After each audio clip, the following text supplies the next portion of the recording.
Olá, boa noite. Louvado seja nosso Senhor Jesus Cristo, para sempre seja louvado. Vamos para mais uma catequese sobre o nosso catecismo da Igreja Católica Apostólica Romana.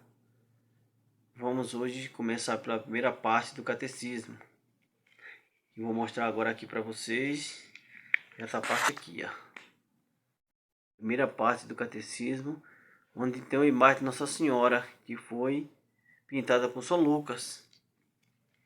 Pintou essa primeira imagem de Nossa Senhora nas catacumbas. Então, mais um encontro, mais uma aula de catequese sobre a nossa profissão de fé, que é o creio. E aqui é a primeira parte do catecismo da Igreja Católica Apostólica Romana, de edição típica vaticana. Muito bom. Vamos dar início para não perder tempo, apesar da correria do dia a dia, mas Deus está conosco. E vamos dar início à primeira sessão do nosso credo, da nossa profissão de fé. E nos diz assim: quando professamos nossa fé, começamos dizendo, eu creio, ou nós cremos. Por isso, antes de expor a fé da igreja, tal como é confessada no credo, celebra na liturgia vivida na prática dos mandamentos e na oração. Perguntamos-nos o que significa crer. A fé é a resposta do homem a Deus, que se revela e a ele se doa, trazendo ao mesmo tempo uma luz superabundante ao homem em busca do sentido último de sua vida. Por isso, vamos considerar primeiro esta busca do homem, capítulo 1. Em seguida, a revelação divina, pela qual Deus se apresenta ao homem, no capítulo 2. E finalmente a resposta da fé, capítulo 3. Então aqui está explicando os capítulos que vai adiante, que vai explicando. Primeira parte, aqui nos fala, eu creio ou nós cremos. É a nossa profissão de fé. Nós precisamos colocar em prática. Então a fé é a resposta do homem que se revela a Deus. E se doa trazendo ao mesmo tempo uma luz superabundante ao homem em busca do sentido. Então o homem sempre está buscando a Deus. Lembramos que não é o homem que encontra a verdade. É a verdade que encontra o homem. É isso que Santo Ambrósio falou para Agostinho, quando Agostinho procurou. No capítulo 1 diz assim, no parágrafo 26, agora eu vou para o parágrafo 27, capítulo 1. O homem é capaz de Deus. O desejo de Deus está escrito no coração do homem, já que o homem é criado por Deus e para Deus. Deus não cessa de atrair o homem a si. E somente em Deus o homem há de encontrar a verdade e a felicidade que não cessa de procurar. Então o homem vive nessa procura de Deus, sempre buscando a Deus, sempre buscando algo que está além da sua capacidade. E o desejo de Deus é sempre estar do lado do homem. Deus nunca se afasta de nós. Nós que nos afastamos quando pecamos, quando praticamos essa iniquidade, nos afastamos de Deus. Lembramos aquela imagem do capítulo 15 do Evangelho de São Lucas, o filho pródigo.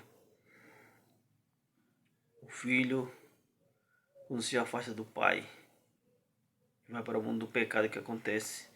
Mas o pai nunca desiste do filho, sempre está ali aguardando o seu retorno. A mesma coisa é nosso Deus. O desejo de Deus está escrito no coração do homem. O homem é criado por Deus e para Deus. Deus, quando criou o homem, que falou lá no princípio, façamos-se o homem a nossa imagem e semelhança, criou o homem para que o amasse e obedecesse. E o que é que nós fazemos? Muitos não amamos e não obedecemos. quando a gente deixa de falar em nós, as coisas tomam outro sentido. Aqui foi o parágrafo 27. Vamos para a continuidade aqui. No parágrafo 27. Em sua história, e até os dias de hoje, o homem tem expressado na múltiplas maneiras sua busca de Deus por meio de suas crenças e de seus comportamentos religiosos, orações, sacrifício, cultos, meditações, etc. Apesar dessa ambiguidade, quem pode comportar? Tais formas de expressão são tão universais que o homem pode ser chamado de um ser religioso. Tá vendo a grandeza de Deus? Vamos continuar lendo. De um só homem, Deus fez toda a raça humana para habitar sobre toda a face da terra, fixando os tempos anteriores determinados e os limites do seu habitar. Tudo isso para que procurasse a divindade e mesmo se a palpar delas se esforçasse por encontrá-la, embora ele não esteja longe de cada um de nós, pois nele vivemos e nos movemos e existimos. Aqui está uma citação de Atos dos Apóstolos, capítulo 17, do 23 ao 28. 23 ao 28. Essa é a busca do homem, sempre com Deus e Deus para com o homem. E no parágrafo 29 diz assim, continua: mas esta união íntima e vital com Deus pode ser esquecida, ignorada e até rejeitada explicitamente pelo homem. Tais atitudes podem ser origens muito diversas. A revolta contra o mal no mundo, a ignorância ou a indiferença religiosas, as preocupações com as coisas do mundo e com as riquezas.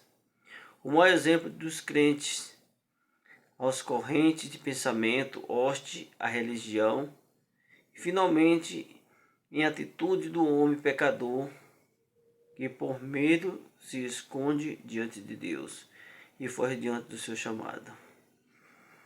Aqui o parágrafo 29.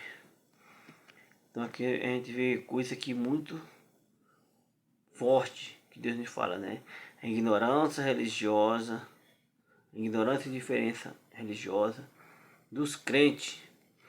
E aqui quando ele fala crente, não está falando do nosso irmão protestante. Muitas vezes uma mal interpretação. Nós somos crentes católicos e eles somos crentes protestantes. Nós somos católicos evangélicos e eles são protestantes evangélicos. Porque a palavra crer é que se vê a palavra crente.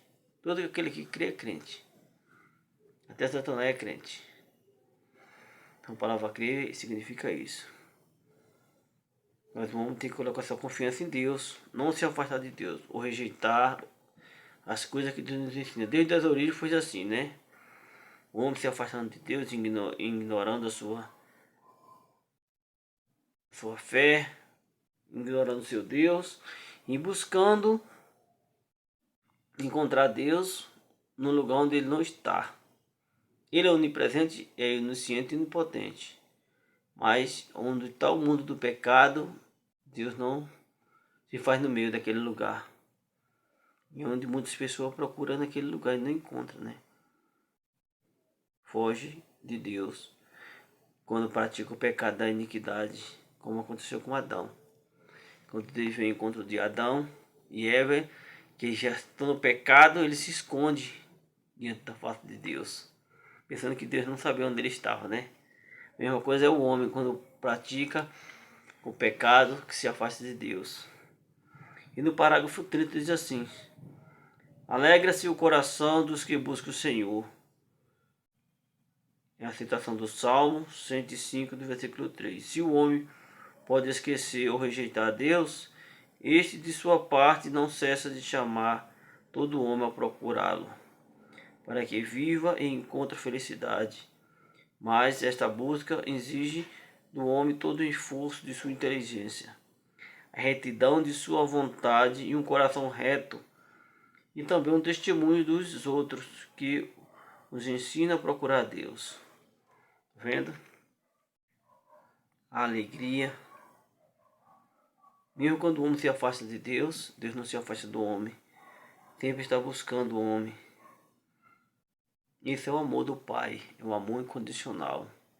É um amor ágape, que nunca nos deixa de amar. E vamos passar pelo parágrafo 31. Eu não vou ler um por um porque é 15 minutos de gravação e o tempo não dá. Então eu vou ter que passar de vez em quando dos parágrafos 3, pegando aquelas partes que mais chamam a atenção por conta do tempo. As vias de acesso ao conhecimento de Deus. Seção 2. Criado à imagem de Deus, chamado a conhecer e amar a Deus. Que eu falei anterior, né? O homem que procura Deus descobre certas vias para ascender ao conhecimento de Deus. Chamamos-las também de provas da existência de Deus. Não no sentido das provas que a ciência naturais busca, mas no sentido de argumento convincente e convincente que permite chegar a verdadeiras certezas. Maravilha, né? Essas vias para chegar a Deus têm como ponto de partida a criação, o mundo material e a pessoa humana. O mundo a partir do movimento do devir, da continência, da ordem e da beleza do mundo. Pode-se conhecer Deus como o origem e fim do universo. Então Deus está presente em toda parte, né? Do começo ao fim. E eu vou passar aqui para a seção 3 e parágrafo 36. A Santa Igreja, nossa mãe, sustenta e ensina que Deus, princípio e fim de todas as coisas, pode ser conhecido com certeza pela luz natural da razão humana a partir das coisas criadas. Sem esta capacidade, o homem não poderia acolher a revelação de Deus. O homem tem esta capacidade por ser criado à imagem de Deus. Então o homem é a imagem e semelhança de Deus. Por isso que o homem sempre está buscando a Deus. E a igreja ensina, né? A Santa Igreja, nossa mãe. Aqui no parágrafo 181 diz assim: ninguém pode ter Deus por pai que não tem a igreja por mãe. A igreja é mãe, a igreja é feminina. Vamos partir aqui para o parágrafo 39. Como falar de Deus? Ao defender a capacidade da razão humana e de conhecer a Deus, a igreja exprime sua confiança na possibilidade de falar de Deus a todos os homens e com todos os homens. Esta convicção está na base de seu diálogo com as outras religiões, com a filosofia e com a ciência, como também com os não crentes e ateus. Sempre tem essa capacidade, né, de defender e conhecer a Deus. E com outras religiões de matriz africana, com os filósofos, com os ateus, os não crentes, a igreja sempre tem esse cuidado, esse carinho para com essas pessoas também. E vamos aqui para que nós possamos meditar aqui. Deus vem ao encontro do homem. Parágrafo 50. Capítulo 2. Mediante a razão natural, o homem pode conhecer a Deus, com certeza a partir de suas obras. Mas existe outra ordem de conhecimento que o homem de modo algum pode atingir por suas próprias forças, a da revelação divina. Por uma decisão totalmente livre, Deus se revela e se doa ao homem. Falo revelando seu mistério, seu projeto benevolente, que concebeu desde toda a eternidade em Cristo, em prol de todos os homens, revela plenamente seu projeto enviando seu Filho bem-amado, nosso Senhor Jesus Cristo e o Espírito Santo. Então, não é o homem que vai ao encontro de Deus, é Deus que vem ao encontro do homem. Assim que ensina o nosso catecismo da Igreja Católica. Nas outras religiões, vai se subindo de degrau em degrau, fazendo aquela pirâmide para que o homem vá ao encontro de Deus. Na religião cristã, no cristianismo, no catolicismo, é diferente. É Deus que vem ao encontro do homem. Na Santa Eucaristia, nós observamos que é o Cristo que se faz presente quando acontece a transubstanciação. Então o céu se faz presente na terra. Não é o homem que vai ao encontro de Deus. Deus vem ao encontro do homem para o salvar. Por isso que o verbo de Deus fez carne e habitou entre nós. João 1,14. No seio da Virgem Maria. Então Deus sempre está aí. Deus vem ao encontro do homem. Sempre. E nessa revelação aqui, meus irmãos, é o que a igreja ensina. É o magistério da igreja, é a fé da igreja, é a nossa fé. Roma locuta infinita. Roma falou, morreu o assunto. Está explicado. Já dizia Santo Agostinho. Roma locuta e infinita. Roma falou e encerrou o assunto. Então o que está aqui escrito aqui é aprovado pelo Papa, é aprovado pelos bispos, pelos cardeais, pelos presbíteros, pelos diáconos, é a hierarquia da igreja. Então o que está aqui tudo é verdade. Amém? Se eu não conseguir gravar amanhã, mais um pouquinho essa catequese, mas eu prometo que quinta-feira eu vou estar gravando novamente. Até chegar onde eu quero falar para vocês sobre a tradição apostólica. Eu vou gravar 2 vídeos tentando explicar. Estou chegando, falta mais de umas 3 páginas para poder chegar a falar sobre a tradição apostólica. Então aqui eu vou parar aqui no parágrafo 50. Que diz: Deus veio ao encontro do homem. E se não der continuidade amanhã, mas quinta-feira, com fé em Deus, voltaremos novamente com essa catequese no catecismo da Igreja Católica, sobre a nossa doutrina, sobre a nossa fé, sobre o magistério da Igreja, o que a Igreja ensina. Está visto e permanecer unido em nome do Pai, do Filho e do Espírito Santo. Amém. Boa noite, fica com Deus. Compartilhe esse vídeo, deixe seu like, se inscreva no canal. Vamos divulgar esse encontro de catequese que é muito importante para o nosso conhecimento, nosso aprendizado.